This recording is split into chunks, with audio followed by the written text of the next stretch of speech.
तो मैं एक ये बुक पढ़ रही थी, the dark side of the light chasers. ये एक इंग्लिश बुक है एंड मैं अमेज्ड हूँ ये पढ़ के कि कैसे हमारे अंदर दबे हुए इमोशंस हमारी को फिज़िकली भी कितना इफ़ेक्ट करते हैं। इसमें ऑथर ने अपनी एक्सपीरियंसेस शेयर किए हैं। तो उसमें इसने बताया कि एक young lady in her 30s, she was suffering from stomach cancer और उसके रिलेशंस अपनी मदर के साथ अच्छे नहीं थे। तो वो बचपन से बहुत सारी चीज़ों से हर्ट थी और उसने काफ़ी कुछ ट्राई किया था जो वर्क नहीं किया, काफ़ी वीक भी थी। तो उसके सेमिनार में बेसिकली आप अपने टॉक्सिक इमोशंस को रिलीज़ करते हो, जो आपकी बॉडी को भी हेल्प करता है ठीक होने में। उसमें उसने उसको एक एक्सरसाइज बताई जिसमें उसको खुद के लिए कहना था वो वर्ड्स जो उसको इमोशनली चार्ज करते हैं, उनको एक्सेप्ट करना था। फॉर एग्ज़ाम्पल, अगर आप खुद को कहते हो मैं यूज़लेस हूँ और वो वर्ड आपको अच्छा नहीं लगता खुद को कहना, इट हर्ट्स यू, तो वो वर्ड को बार बार ही कहना है तब तक जब तक आप उस वर्ड को एक्सेप्ट नहीं कर लेते और उस वर्ड का इफ़ेक्ट होना आप पे ख़त्म नहीं हो जाता। तो ऑथर का कहना बेसिकली ये है कि आप गुड भी होते हो और आप बैड भी होते हो, आप ब्यूटीफुल भी होते हो, आप अगली भी होते हो, आप यूज़लेस भी होते हो, आप यूज़फुल भी होते हो। तो और जो वर्ड आप दूसरों को कहते हो, जैसे आपने किसी को कहा कि यू आर यूज़लेस, तो कहीं ना कहीं अंदर आप भी किसी पॉइंट पे खुद को यू आर यूज़लेस फील करते हो या उस वर्ड से डरते होते हो। तो सिमिलरली तो वो लेडी अपनी मदर को इनसेन कहती थी बार बार। ऑथर ने उसको कहा कि खुद को इनसेन कहो। बहुत टाइम तक वो नहीं कह पाई, पर फिर उसने जब कहना शुरू किया तो वो उसको ओन किया उस वर्ड को, और फिर उसको अपनी मदर की पॉइंट ऑफ व्यू भी समझ आया, काफ़ी कुछ रियलाइज़ हुआ।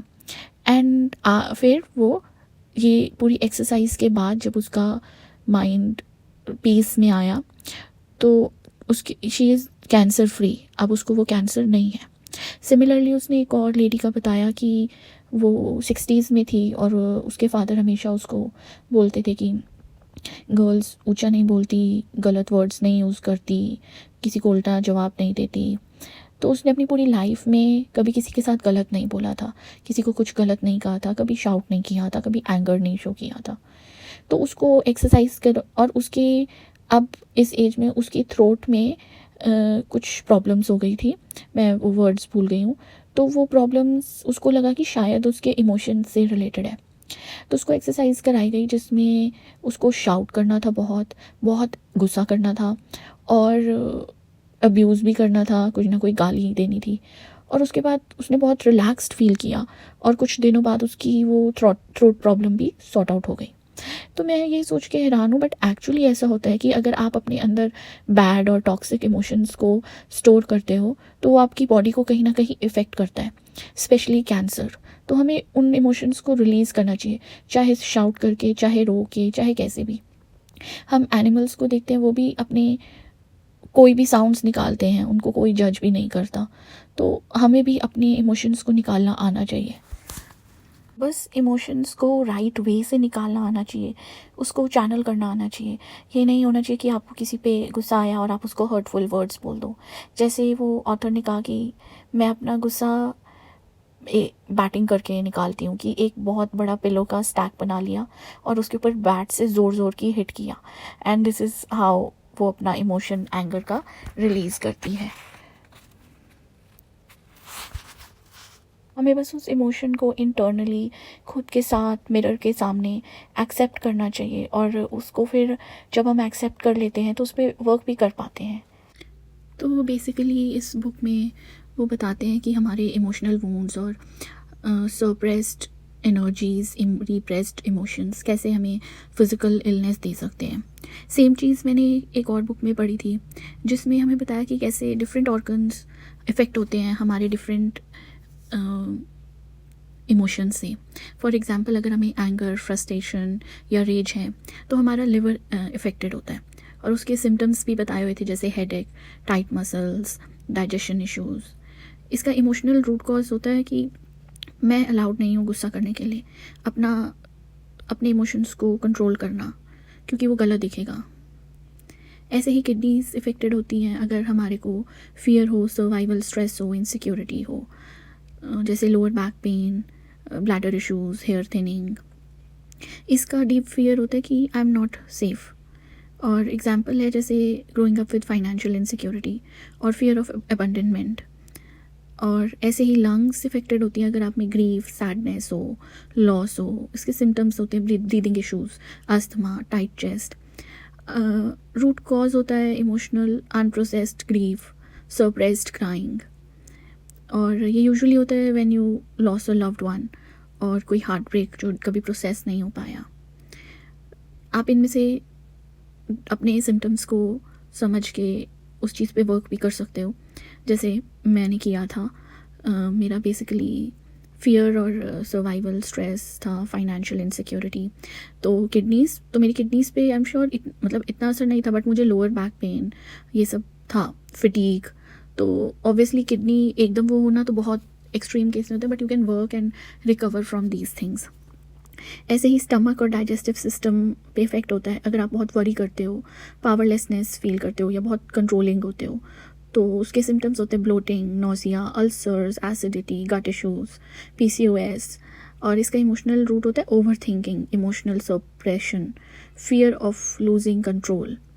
और ये यूजुअली होता है जैसे अगर आप पीपल प्लीजिंग करते हो, आप अपना एंगर या सैडनेस इमोशनली ओपनली एक्सप्रेस नहीं कर पाते, अपने अंदर रखते हो। थ्रोट या थायराइड इश्यूज़ होते हैं अगर आप की वॉइस रिप्रेस्ड हो, अगर आपको फियर ऑफ स्पीकिंग हो, गिल्ट हो, और आप जो फील करते हो आप वो नहीं कह पाते, तो आपको लगता है कि यू आर साइलेंस्ड और यू आर इनवैलिडेटेड। जब आपके ऊपर फिंगर्स पॉइंट हुई हों कि ऐसा कर दिया, ऐसे नहीं किया, और आप उनको एक्सप्रेस भी ना कर पा रहे हो, तो होते हैं। इसके एग्जाम्पल है growing up in a home where expressing feelings felt like punishment, कि मैंने अपना कुछ भी एक्सप्रेस किया तो उसके लिए नेगेटिव ही एक्शन रिएक्शन आएगा। और हार्ट इश्यूज़ होते हैं जब लैक ऑफ जॉय, आप खुशी नहीं फील करते, आप हार्ट ब्रेक या लोनलीनेस फील करते हो। इससे blood pressure, chest pain, heaviness, palpitations ये होता है।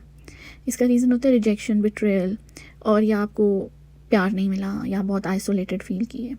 और ये इसका जैसे कोई कनेक्शन के लिए लॉन्गिंग, कि मेरा ऐसा कनेक्शन होता, ऐसे फ्रेंड्स होते, ऐसी फैमिली होती, ऐसा लाइफ पार्टनर होता, या आप इमोशनली अबंडेंट फील करते हो। आपकी स्किन तब ख़राब होती है जब आपकी बाउंड्रीज़ या आपको शेम हो या आपकी सेल्फ वर्थ इफ़ेक्टेड हो। और इसमें स्किन इश्यूज़ हो सकते हैं, एक्ने, एक्जिमा। और इसकी रूट कॉज होती है feeling exposed, vulnerable, not good enough. किसी ने आपको जज कर लिया आपके अपीयरेंस के लिए, आपकी बॉडी को शेम किया या कुछ ऐसा। ब्रेन और नर्वस सिस्टम इफ़ेक्टेड होते हैं, उसमें आप ओवरवेल्म्ड होते हो, हाइपर विजिलेंस होती है, ट्रॉमास होते हैं। उसके सिम्टम्स होते हैं आपको एंजाइटी होगी, इंसोमिया होगा, ब्रेन फॉग रहेगा, पैनिक अटैक्स आएंगे। इसकी रूट कॉज अनसेफ आपको अपनी बॉडी में फील होता है, हमेशा फाइट या फ्लाइट मोड में रहते हो, एकदम हाइपर अवेयर रहते हो। और ये यूजुअली कोई चाइल्डहुड ट्रॉमा की वजह से होता है, अनप्रिडिक्टेबल सिचुएशंस हर टाइम होने से होता है, या ओवर रिस्पॉन्सिबिलिटीज़ की वजह से होता है। तो ये दोनों चीज़ें साइड बाय साइड चलती हैं। आप इन सिम्टम्स से फिगर आउट कर सकते हो कि आप इमोशनली कहाँ पे वीक जा रहे हो, और आप फिर उस पर वर्क करते हो तो अपने आप ये सिम्टम्स भी ठीक हो जाते हैं। सपोज़ आप कहाँ से शुरू करना है, आप ऐसे देख सकते हो कि सपोज़ आपको लोअर बैक पेन है, तो पहले ये सोचो कि ये कब शुरू हुआ और उस टाइम पे मेरी लाइफ सिचुएशन क्या थी। तो जो लाइफ सिचुएशन होगी वहाँ पे जो प्रॉब्लम आप फेस करोगे, आपको उस पर वर्क करना है। उस ज़रूरी नहीं है कि उसको ठीक ही करना है, उसको लेट गो करना है कि ठीक है, मे बी उस टाइम पे मेरे को फाइनेंशियल इश्यूज़ थे, मैं बहुत स्ट्रेस थी, बट ठीक है, अब सब ठीक है, ये सब ठीक हो जाएगा, and I should let it go. और भी बहुत सारे वेज होते हैं अपने इमोशंस को रिलीज़ करने के। जब आप इमोशंस रिलीज़ करते हो तो आपकी ये फिज़िकल इलनेस भी ठीक होने लग जाती हैं।